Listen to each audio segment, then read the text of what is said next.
There is a particular kind of anxiety that has no good explanation. Not the anxiety before a job interview or a difficult conversation, not the racing heart before something that is genuinely frightening. This is a different animal entirely. This is the anxiety that is simply there when you wake up.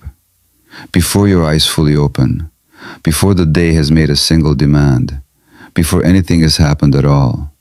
You lie there and it is already present. A low hum in the chest, a tightness in the throat, a sense of impending something that you cannot name because there is nothing to name. The world outside is quiet. Your life, by most measurable standards, is fine. And yet your body is running as if a predator is standing just outside the door. You have tried to explain it to people, to doctors, to partners, to yourself, and the explanation is never quite fit. Because how do you describe a fear that has no object? How do you ask for help with a danger that exists only in the circuitry of your own nervous system? So you learn to manage it. You develop rituals. You avoid certain situations. You control what you can.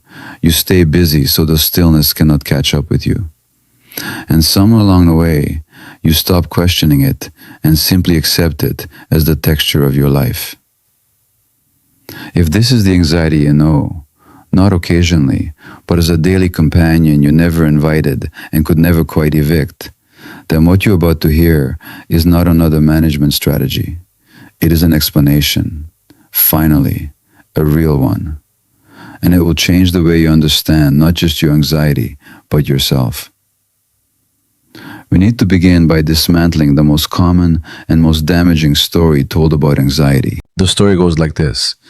Anxiety is a disorder. It is a malfunction. Something in your brain is misfiring, producing fear responses that are disproportionate to reality. The solution, therefore, is to correct the malfunction through medication, through cognitive restructuring, through breathing techniques that teach your nervous system to calm down. These approaches are not without value, but they share a fundamental assumption that Dr. Gabor Maté's work challenges at the root. They assume that the anxiety is the problem. Maté's framework, developed across decades of clinical work with patients suffering from addiction, chronic illness, and psychological distress, proposes something entirely different. He argues that chronic anxiety is not a malfunction. It is a memory. It is the nervous system's faithful recording of an environment that was once genuinely dangerous. Not dangerous in the way that adulthood appears dangerous, but dangerous in the most primal and devastating way a human being can experience danger. The danger of not being safe in the presence of the people you needed for survival. This reframe is not semantic. It is not a gentle rebranding of the same problem. It is a fundamental shift in where you look for the answer. Because if anxiety is a malfunction, you fix it. But if anxiety is a memory, if it is intelligence that was learned in a specific environment for a specific reason, then fixing it is not the right word. The right word is understanding. And the right question is not, how do I make this stop? But rather, what was happening when this anxiety was first learned? And does that situation still exist? In most cases, for most of the people carrying anxiety they cannot explain, the answer to the second question is no. The situation no longer exists, but the nervous system never received the memo. To understand why, we need to understand what happens to a child who grows up in an emotionally unpredictable environment. And by unpredictable, Maté does not exclusively mean violent or overtly abusive. He means any environment in which the child could not reliably predict whether their emotional needs would be met. A parent who was loving one day and withdrawn the next. A household where the emotional temperature could shift without warning. A caregiver whose own unresolved anxiety or depression meant that the child's needs were sometimes visible and sometimes invisible, depending on the day. In these environments, the child's nervous system does something extraordinary. It goes on permanent alert. It has to, because in an environment where safety is inconsistent, the only survival strategy available is constant vigilance. The child learns to monitor every micro expression of the caregiver's face, every shift in tone, every silence that might mean danger. They become extraordinarily attuned to the emotional atmosphere around them because their safety depends on reading it accurately. This vigilance is not anxiety in the clinical sense. It is biological intelligence. It is the nervous system doing exactly what it was designed to do in exactly the conditions it was given. The devastating part is what happens next. The child grows up. The environment changes. They are no longer dependent on an unpredictable caregiver for survival. They move through the world as a capable adult, with resources and autonomy and choices the child never had. But the nervous system does not automatically update. It is still running the old software. It is still scanning for the threat that was omnipresent in 1987 or 1994 or 2003. It is still bracing for the emotional withdrawal, the sudden anger, the unpredictable shift, because no one told it that those conditions are over. And so you wake up every morning with anxiety that has no object.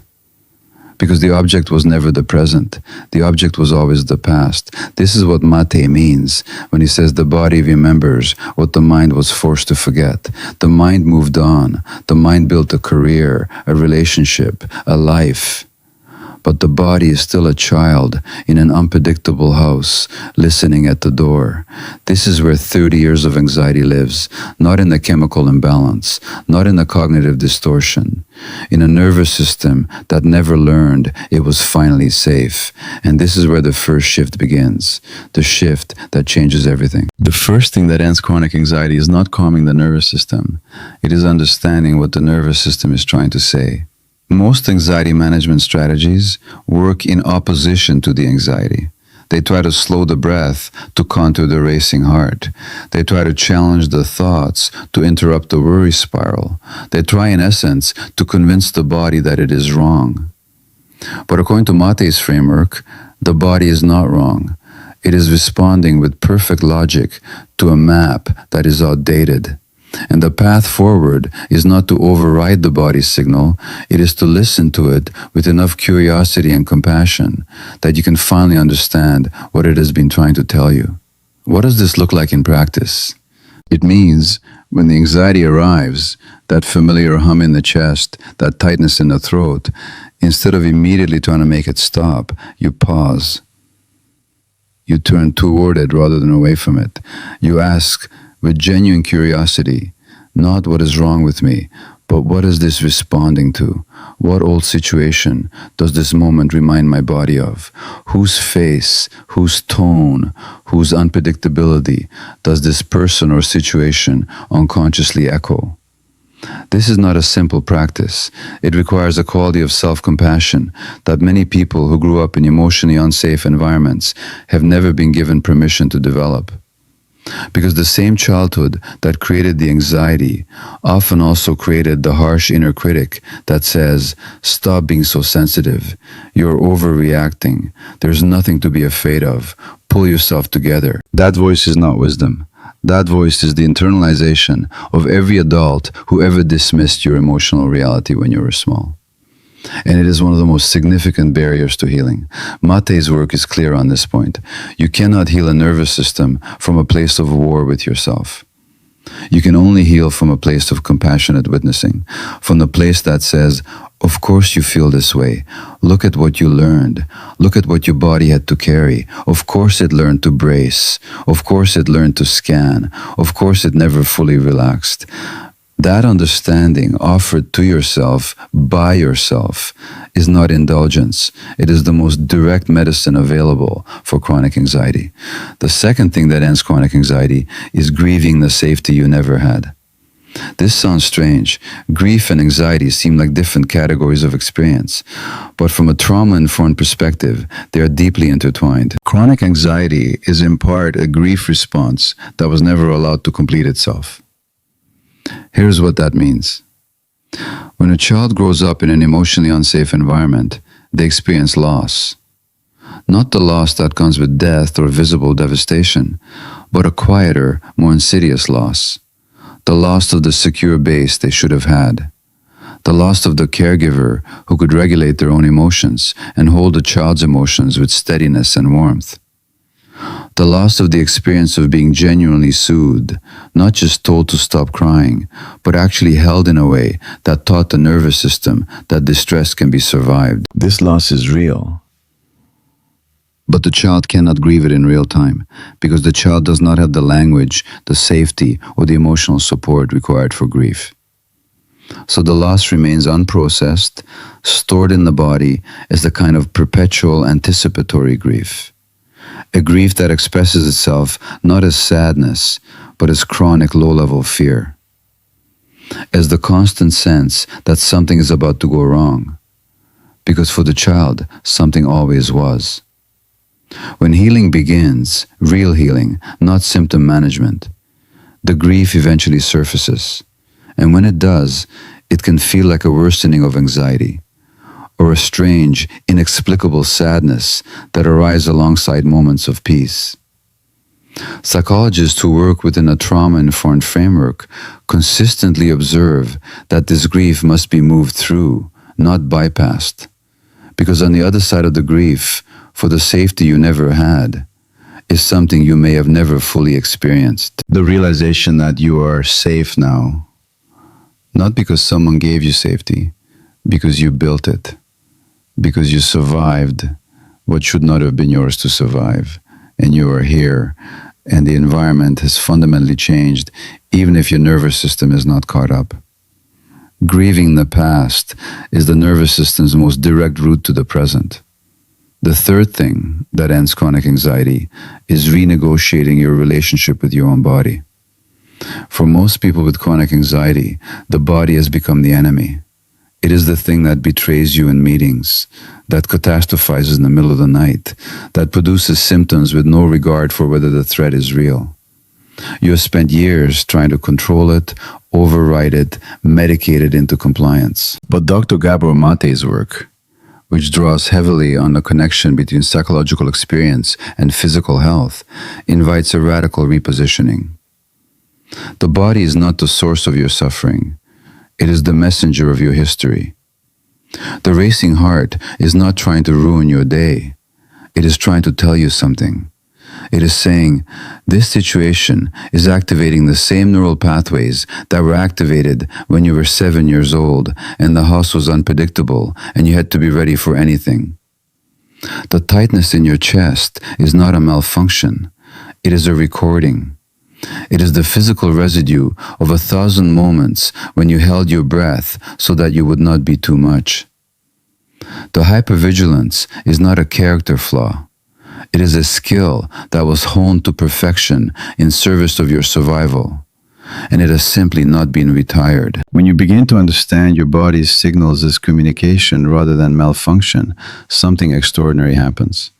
The war with your own physiology begins to end.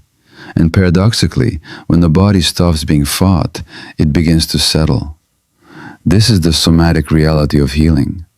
When you stop overriding the signal and start listening to it, the signal gradually changes. Because the nervous system is not trying to generate fear for the sake of fear, it is trying to protect you.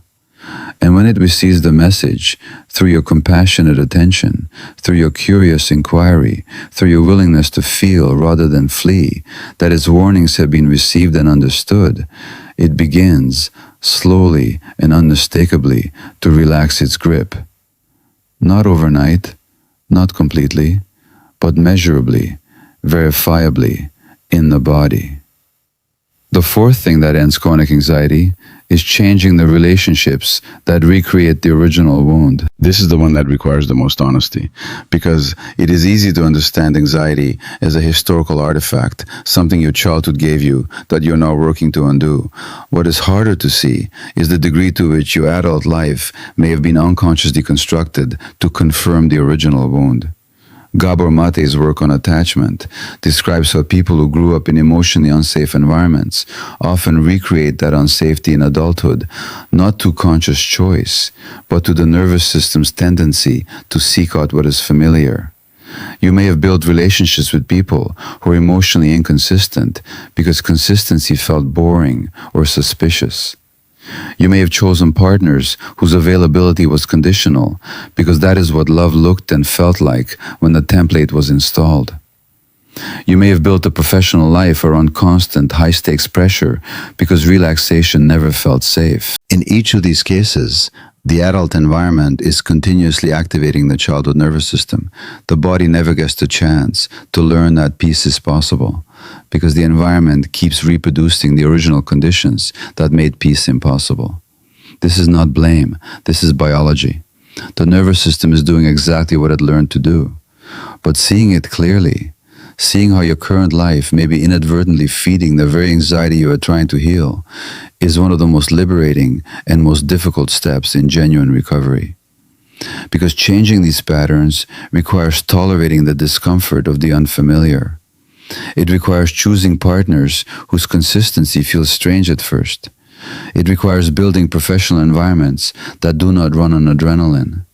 It requires sitting with the eerie calm of a life that is not on the edge and staying there long enough for the nervous system to accept that the calm is real. The fifth thing that ends chronic anxiety is the most difficult to describe because it is less a practice and more an arrival.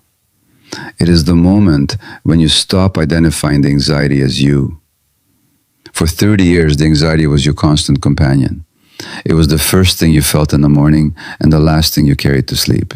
It shaped your decisions, your relationships, your career, your sense of what was possible, and over time, it became indistinguishable from your identity. You did not have anxiety, you were an anxious person. It was woven into your self-concept so completely that the idea of existing without it felt not like freedom, but like the loss of something essential. According to Maté's framework, this identification is one of the most subtle and most stubborn aspects of trauma-based anxiety. Because the adaptive self, the self that was built around the original wound, incorporates the anxiety as a defining feature. And when you begin to heal, when the anxiety begins to lift, there can be a strange grief, a disorientation, a loss of familiar ground. Who am I without this is not an abstract question. It is the most concrete question available. Because the anxiety organized your life. It kept you safe in a particular way. It justified your vigilance, your avoidance, your control. And letting it go means letting go of the entire architecture that was built around it. This is the threshold that most people approach and then quietly retreat from. Not because they are weak, but because the authentic self, the self that exists in the absence of the survival response, is unfamiliar territory. And unfamiliar to a nervous system trained on vigilance can feel indistinguishable from unsafe. But here's what Maté's work makes clear. The authentic self is not a vacuum. It is not the absence of personality or feeling or intensity. It is the fullness that was always present beneath the anxiety, the curiosity, the creativity, the capacity for genuine connection, the ability to be moved by things, not because you are bracing against the world, but because you are finally open to it. The anxiety was not you. It was the armor you wore in a war you did not choose. And the person underneath the armor, the one who has been waiting quietly and patiently through all of it, is more whole, more interesting, and more alive than the anxiety ever allowed you to know. Stop here for a moment and let this actually land, not as information, not as something to analyze or evaluate or apply to someone else you know who has anxiety. Let it land in your own chest, in your own body, in the place that recognized itself the moment this video began. 30 years, or 20, or 10, however long you've been carrying this. It was not a disease. It was not a flaw in your design. It was a faithful, intelligent, devoted response to a childhood that asked too much of your nervous system and offered too little in return. You were not overreacting. You were under-supported. You were not too sensitive. You were carrying more than any child should ever have had to carry, with fewer resources than any child should ever have been left with. The hypervigilance was not neurosis, it was protection. The anxiety was not weakness. It was the only appropriate response to an environment where safety was genuinely unpredictable. And you survived it. You took that impossible environment, you extracted every tool it had to offer, and you built yourself a life. With all the limitations the wound imposed, you built something. You kept going. You showed up. You are here. That is not nothing. That is extraordinary. And now the invitation is not to fix yourself. It is to understand yourself deeply, honestly, compassionately enough that the nervous system finally receives the message it has been waiting for since you were small. The danger has passed. You are safe. You're allowed to put on the armor. You're allowed to be still without bracing. You're allowed to feel peace without waiting for it to be taken from you.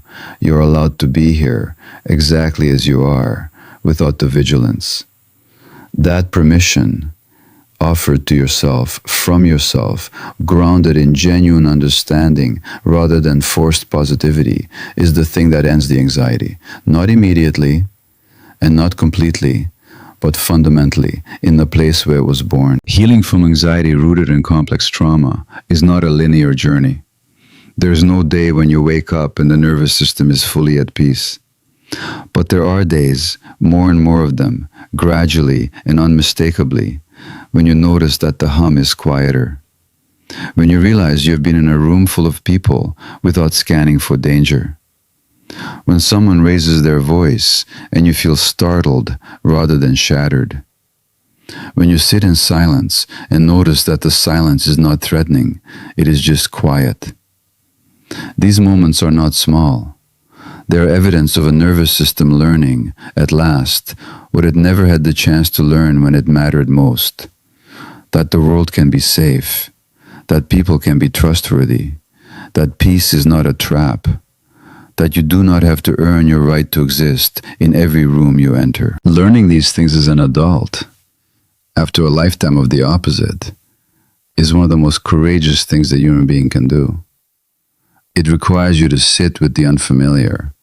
It requires you to grieve what was lost. It requires you to choose again and again the terrifying openness of genuine living over the familiar closeness of vigilance.